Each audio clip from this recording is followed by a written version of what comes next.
पनवेल महानगरपालिका हद्दीत अनधिकृत आठवडा बाजार आणि हातगाड्यांच्या रूपानं नवा अनधिकृत व्यापार जिहाद पुकारण्यात आलाय।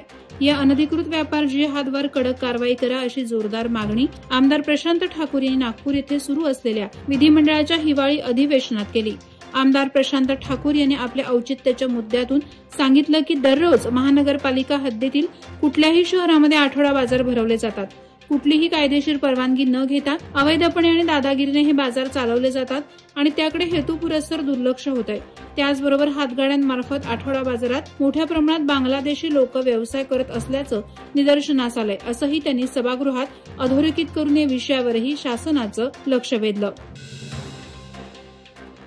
उरणच्या 13 वर्षीय आर्यन किशोर पाटीलने आपल्या वडिलांच्या 50व्या वाढदिवशी वडिलांचं स्वप्न पूर्ण केलंय।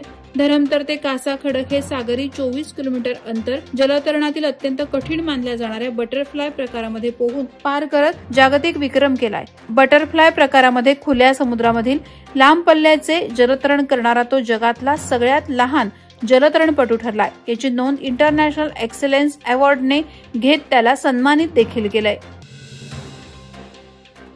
तिसऱ्या मुंबईच्या अनुषंगाने नैना प्रकल्प विकासाच्या दृष्टिकोनातून गेम चेंजर होऊ शकतो, मात्र त्यासाठी सिडकोने शेतकरी आणि लोकप्रतिनिधींना विश्वासात घेऊन पुढील पावलं उचलावी।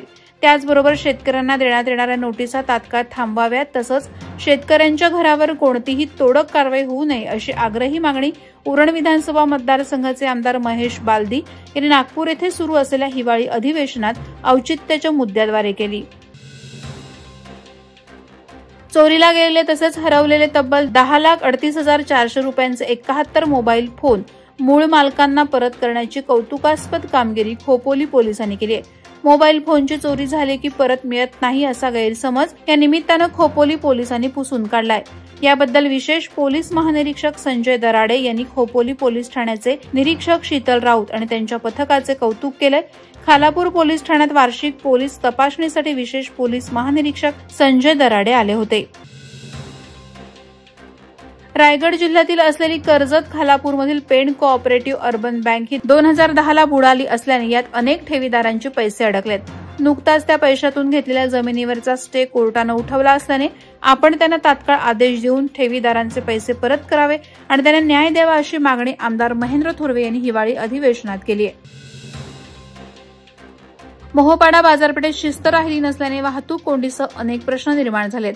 त्यामुळे ग्रुप ग्रामपंचायत वासांबे, मोहोपाडा आणि स्वच्छता समिती यांच्यातर्फे माझी वसुंधरा 5.0 अंतर्गत मोहोपाडा मुख्य बाजारपेठेतील दुकानदारांना स्वच्छता, प्लास्टिक बंदी आणि दुकानाव्यतिरिक्त जागा पुढे सरसावू नये यासाठी शिस्तीचे धडे दिले। यावेळी प्लास्टिक बंदी पाळावी असं आवाहन करत 1 जानेवारीपासून प्लास्टिक आढळल्यास दंडात्मक कारवाई करण्यात येणार असल्याचं सांगितलं। तसंच कोणीही दुकानदारांनी रस्त्याच्या दुतर्फा असलेल्या पांढऱ्या पट्ट्याच्या पुढे दुकान लावल्यास ग्रुप ग्रामपंचायत मार्फत कारवाई करण्यात येणार आहे। नवी मुंबईतील घणसोली या ठिकाणी असलेल्या रिलायन्स कॉर्पोरेट पार्कमध्ये ओला उबेरच्या टॅक्सीना एंट्री प्रवाशांची ने-आण करणाऱ्यांसाठी आत प्रवेश देण्यात येतो, मात्र काळ्या पिवळ्या टॅक्सीने आत जाण्यास मज्जाव केला जातो। हा प्रकार बाळासाहेब शिंदे यांच्या लक्षात येताच त्यांनी स्वतः काळ्या पिवळ्या टॅक्सीत बसून रिलायन्सच्या आत प्रवेश करत असताना सुरक्षा रक्षकांनी अडवलं। त्यावेळी शिंदे यांनी आक्रमक भूमिका घेत सुरक्षा रक्षक आणि रिलायन्स प्रशासनातील अधिकाऱ्यांना चांगलंच धारेवर धरलं। तसंच पुढील 7 दिवसात रिलायन्समध्ये काळ्या पिवळ्या टॅक्सीना प्रवेश दिला नाही तर आमच्या युनियनच्या सर्व टॅक्सी घेऊन रिलायन्सच्या बाहेर मोठं आंदोलन करण्याचा इशारा बाळासाहेब शिंदे यांनी दिला आहे। पोस्को टीजे पार्क फाउंडेशन आणि पोस्को महाराष्ट्र स्टील यांच्या संयुक्त विद्यमानं आयोजित पोस्को एशिया फेलोशिप पुरस्कार सोहळा 2024 हा प्रेरणादायी सोहळा डॉ. बाबासाहेब आंबेडकर तंत्रशास्त्र विद्यापीठ लोणेरे येथे पार पडला। हा सोहळा विद्यापीठासाठी एक अभिमानाचा क्षण ठरला, जिथे 15 विद्यार्थ्यांना त्यांच्या मेहनती, अभ्यासवृत्ती आणि उत्कृष्ट शैक्षणिक कामगिरीसाठी सन्मान करण्यात आला। या सोहळ्याला पोस्को टीजे पार्क फाउंडेशनचे प्रमुख श्री ओह यंग डल हे दक्षिण कोरियातून विशेष उपस्थित होते आणि पोस्को महाराष्ट्राचे स्टीलचे मुख्य व्यवस्थापकीय संचालक श्री किम दे अप, विद्यापीठाचे मान्यवर कुलगुरू, प्राध्यापक आणि विद्यार्थी मोठ्या संख्येने उपस्थित होते। वादळवारा लाईव्हसाठी न्यूज ब्युरो, रायगड। नवी मुंबई व रायगड जिल्ह्यातील ताज्या बातम्या आणि घडामोडींसाठी सबस्क्राईब करा वादळवारा लाईव्ह चॅनल आणि दाबा बेल आयकॉन।